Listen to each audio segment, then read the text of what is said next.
Hello everyone, Professor Krizluk here. So I'm teaching a senior seminar in the fall semester about international security. So I'm going to start making a series of videos introducing students to the idea of what is international security.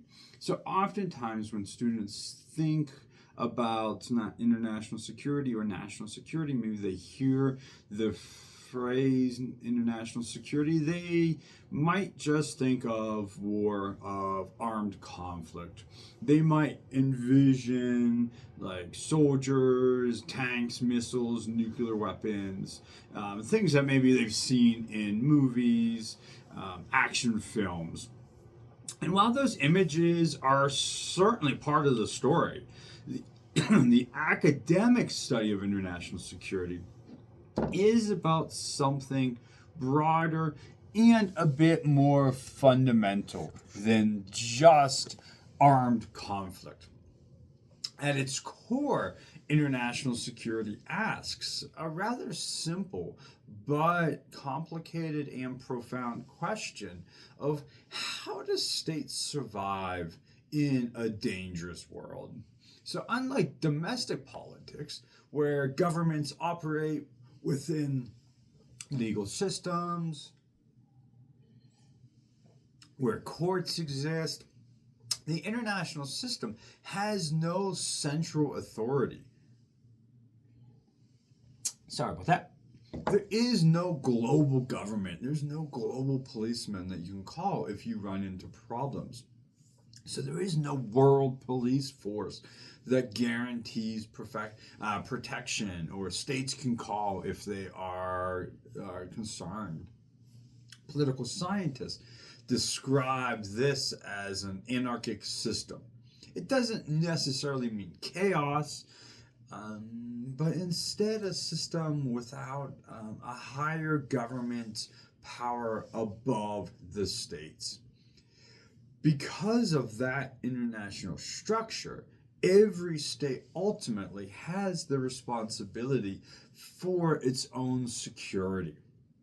That structural reality shapes everything that we study in an international security course. So international security focuses on how states perceive threats, accumulate power, maybe how they manage risks, and attempt to prevent violence, to prevent conflict, to prevent war. This study examines why wars start, how conflicts escalate, and of course how these conflicts come to an end, and what tools governments use to deter adversaries. Modern security studies go beyond the traditional understanding of what's going on the battlefield. Today, the field includes the study of nuclear deterrence, the emergence of nuclear weapons, alliances again, but we also see cyber operations, terrorism, economic coercion, including the usage of sanctions, something we hear a lot about in the news, disinformation, of course, the emerging role of the media, energy vulnerability, something again, if you follow the news, you've heard a lot about, and even how climate change or changing climate is impacting national security concerns. So this all means that security is no longer just about armies crossing borders. It's about vulnerability, exposure, and the political decisions leaders make when they believe that their country is at risk. So traditionally, international security studies have centered on states. Like much of political science, the state was the focus of the study. States control territory, raise armies, sign treaties, and decide when to fight, when to negotiate for peace. Because there is no higher authority to protect them, states constantly worry about survival. That concern leads to classic questions such as how much military power is enough? Who can you trust in the international community? When does defensive move? When does a defensive move, or when do defensive moves begin to look like offensive moves to other states around the world? So this dynamic produces what scholars call the security dilemma, which is a huge part of security studies.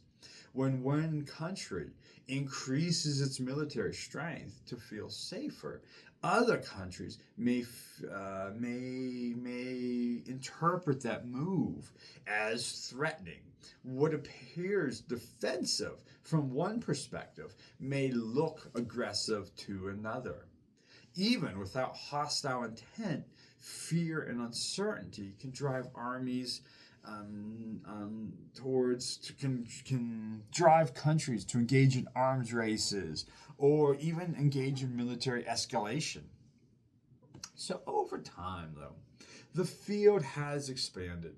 Security scholars began examining not just states, but also people, civilian casualties, the impact of refugees, human rights, and economic disruptions. These all became central concerns and things that scholars started looking at with security studies.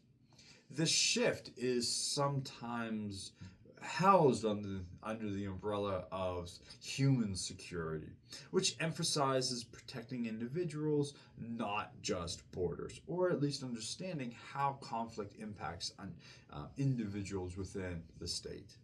So as a result, international security now sits at the intersection of military strategy, domestic politics, economics, political economy, and social stability. So across different theories, several core questions guide the field and that you will be introduced to in an international security course. So of course, the big question that IR scholars have asked over and over is, why do wars start? Some explanations focus on power transitions between rising and declining states. Others emphasize domestic political incentives, nationalism, and interpretations of the other side, or failures in bargaining or failures in diplomacy. So, security studies also asks, how do states try to prevent wars? This is where deterrence theory emerges.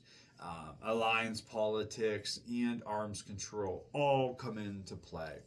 States build militaries not only to fight, but to signal to other countries that they are strong, that they have strength. Alliances such as NATO aim to raise costs of aggression by promising collective defenses.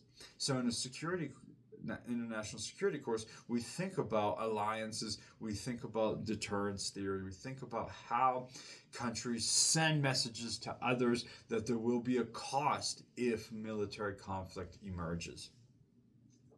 So then we will ask, and security studies scholars investigate, how do conflicts escalate? Escalation is not automatic. It results from choices, how leaders interpret signals, respond to crises, and manage domestic pressures. So then, of course, we ask and we investigate, how do wars end? Some end through negotiation, others through exhaustion or regime collapse. Scholars study peace agreements, post-war reconstruction, and why some conflicts reemerge over and over or down the road, while others don't, while others seemingly remain peaceful. And perhaps most importantly, or at least just as important as the others, is how does violence reshape societies? Wars transform economies, identities, and political systems. They create long-term instability that extends far beyond the battlefield. Scholars bring all of these questions to the forefront. And so in an international security course, we look at all of these topics. So, for much of the Cold War, international security really revolved around nuclear weapons and superpower rivalry. The United States and the Soviet Union constructed massive arsenals, each seeking to deter one another, so deter the other side. This era produced pretty influential theories on nuclear deterrence, mutually assured destruction, crisis stability, and arms control. After the Cold War, many believed that large scale interstate war was declining, or maybe even would cease to exist eventually. Scholars shifted their attention more towards terrorism, civil wars, and peacekeeping. But that assumption changed dramatically in 2022 when Russia launched its full scale invasion of Ukraine. Thus, the Russia Ukraine conflict brings together nearly every major theme of international security. It involves territorial conquest, great power rivalry, alliance politics, nuclear signal, economic sanctions, hybrid warfare, energy security, and authoritarian decision making. It raises questions about deterrence and military escalation. It forces analysts to ask whether sanctions coerce or merely signal. It tests the credibility of alliances. It reopens debates over whether NATO expansion promotes or provokes insecurity, does it lead to security or promotes insecurity. So, in short, the Russian conflict is not just a war, it is a living case study of modern international security. And that's why in my international security course, we will use the Russia-Ukraine conflict as our over the semester case study. We will look at all of these topics that international security scholars focus on, while always pulling in the Russia-Ukraine case study. So we can see nuclear escalation, we can see deterrence theory, we can see sanctions, and we can see all of these pieces put together in one case study. So it allows us to both explore structural theories about how power shifts. It'll help us understand and examine how domestic politics shapes foreign policy decisions, things that we hear about in our own daily lives, things that we read about in the newspaper. So the conflict reminds us that security is also deeply political. Threats are not purely objective facts. Leaders define what counts as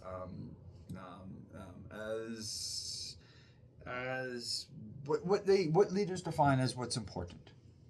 And we will be introduced to multiple theories. So a good example of this is this debate over NATO.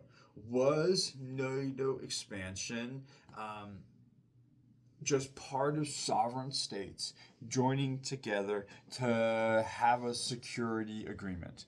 Or did the expansion of NATO lead to and contribute to the conflict, the full-scale invasion? So we will see that there are not simple answers to these questions. The questions themselves might seem simple, but the answers are complex, and we will be introduced to a wide range of theories trying to help us make sense of the conflict today. So international security is a pretty wide and broad field, but we will have the opportunity to read on a wide variety of parts of it, all again while using the Russia-Ukraine case study to kind of guide us through the course. Okay, thank you.